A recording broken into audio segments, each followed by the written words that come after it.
সাংসদ পদে জয়লাভের পর বুধবার ইসলামপুরে এলেন রায়গঞ্জ লোকসভা জয়ী বিজেপি প্রার্থী কার্তিক চন্দ্র পাল। এদিন ইসলামপুরে এসে প্রথমে পুজো দেন সিদ্ধেশ্বরী মন্দিরে।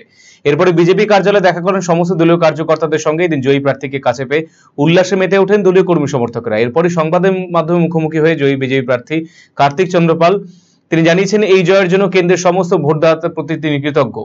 পাশাপাশি পিছিয়ে পড়া এই জেলার উন্নয়নে সচেষ্ট হবেন বলে জানিয়েছেন কার্তিক বাবু। নমস্কার। প্রথমে আমি গণতন্ত্রের সবচেয়ে বড় দেবতা গণদেবতা আমার রায়গঞ্জ লোকসভার সর্বস্তরের গণদেবতাকে আমার সশ্রদ্ধ নমস্কার। তারা যেভাবে আমাকে আশীর্বাদ করেছেন এবং যেভাবে আমার উপর আস্থা রেখেছেন, আগামী দিনে আমি চেষ্টা করব আমি আমার সর্বোচ্চ দিয়ে জেলার পিছিয়ে পড়া যে তকমা সেই তকমাটাকে ঘুচানোর এবং জেলার এই সার্বিক উন্নয়নের। এই জেলার জন্য প্রচুর কাজ রয়েছে, বিশেষ করে যেমন স্বাস্থ্যের ব্যাপারটা রয়েছে অগ্রাধিকার দেওয়া। তার সাথে আমি বিভিন্ন যে বিধানসভাগুলোয় ঘুরেছি, রাস্তাঘাটের অবস্থা খুব খারাপ রয়েছে এবং আমাদের জেলায় শিল্প নেই, আমাদের জেলায় শিক্ষার অভাব রয়েছে। এত বড় একটা জেলা, এখন অবধি জেলা ভাগ হওয়ার পর কোনো মহিলা কলেজ নেই, কারণ বিভিন্ন ব্লকেও কলেজ নেই।